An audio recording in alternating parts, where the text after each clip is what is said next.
Hello folks, this is Soul. The other day, a viewer brought up a very good question regarding professions in Dragonflight. They're asking something along the lines of, does your choice of race give a definitive advantage in the next expansion?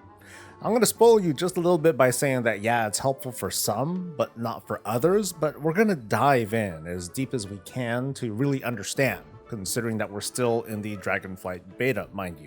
Now you can help support the channel by liking this video and subscribing for more content, and let's go. Let's start off by pointing out all the profession bonuses that are existing right now.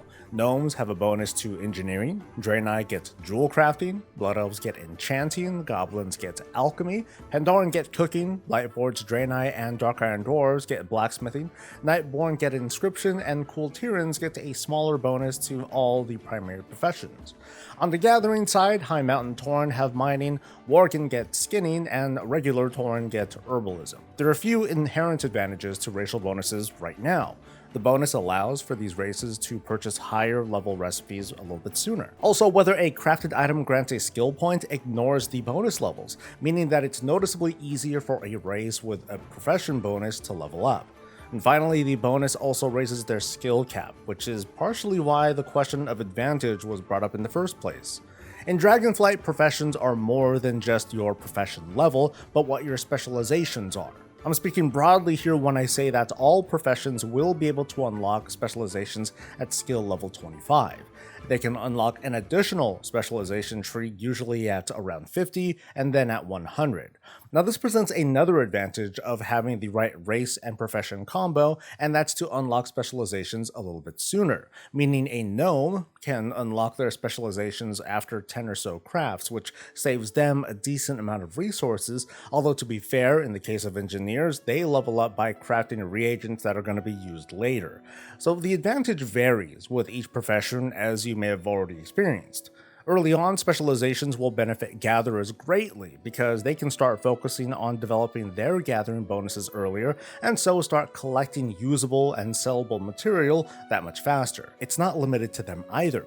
If a tailor can sooner specialize to collect additional cloth from mobs, that's a small advantage. Engineers can scrap a little bit sooner. Scribes and jewel crafters can get bonuses to process materials sooner as well. For gatherers, the racial bonus is an overall buff that the other races just can't reach. Higher skill does mean higher chances at obtaining more materials. Unfortunately, I don't have the data to prove what the actual difference is between having or not having this racial buff, but in my opinion, it's fine if you want to make a new character specifically for gathering, but it's probably not worth paying for a race change. By the time you get your skills high enough to where there would be any noticeable difference, the big rush and the crazy prices for materials might have already reached its peak. But when it comes to crafted items, when players are trying to make endgame items at the highest quality, what do these bonuses really mean? To explain that, I've got to take you for a ride on how recipe difficulty and skill level work. This is more of an overview of the relationship and not a detailed analysis of how the sausage gets made, but I should get close to answering the original question. Finished products like potions or Vantis runes, trinkets, armor, weapons, things like that are graded by quality.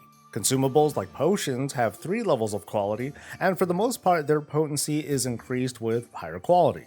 Equipment has 5 levels of quality, and this is a little bit easier to understand. The difference between a rank 1 and a rank 5 piece of gear is 10 item level. Now there are a lot of factors that influence quality, but the basic goal is to have your skill level meet or beat the recipe difficulty as shown here. And our skill level before any bonuses is at most 100. Add 10 or 15 with a racial bonus, and really that's not a lot of help. So where do the rest of the skill points come from? The biggest contributing factor is with your specialization points. By specializing fully into making shields, for example, this particular blacksmith is going to get a bonus 150 skill points, although getting there is a long road of obtaining these points. The next biggest contributor would be with the materials used towards making this item. Rank 1 materials provide no bonus, while Rank 3 materials provide a very considerable bonus. Unfortunately, without a profession vendor to test with, I can't give exact numbers as a demonstration, and all recipes and professions are also different. Materials give different kinds of bonuses, so we're going to skip this part for now. The Eye of Tyr is a special finishing reagent that adds a bonus 30 crafting skill, and that's consumed on use. Profession Gear, which is not consumed on use, that provides at most 22 additional skill points. So in total, without considering material quality at all, a highly specialized shield crafter, in this case, can reach the realm of 300 skill and can create a perfect version of this item even without a racial bonus, which is neat, until we consider reagents that actually add to the recipe's difficulty. Like, what if we want to add more item level to it? We want to make this into a heroic or mythic version. Well, that's going to add another 30 to 50 levels of difficulty. What if you want to customize the secondary stats? That's at least 10 more levels with high level misses. And if you want to add an embellishment to add an additional bonus again, another 25 levels. So this means the shield could have a recipe difficulty, which is like, okay, wow.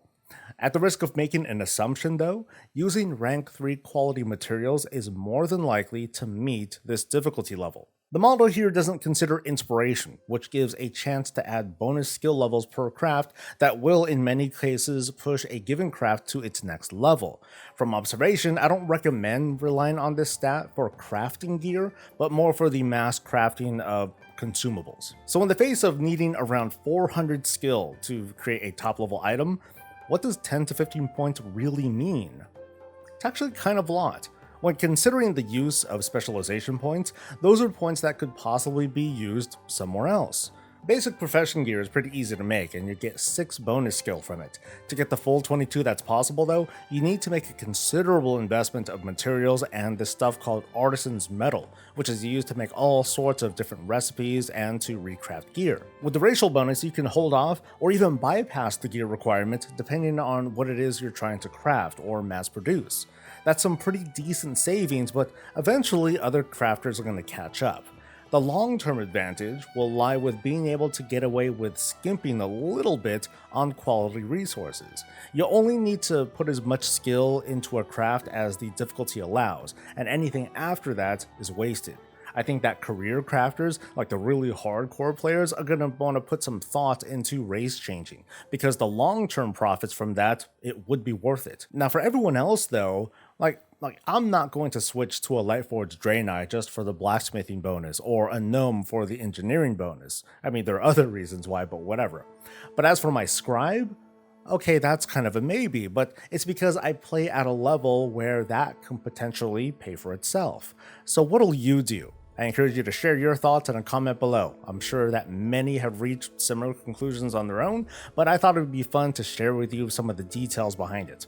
Like the video if this was useful, and subscribe for more Dragonflight content. Until next time folks, stay safe, stay healthy, and stay breezy.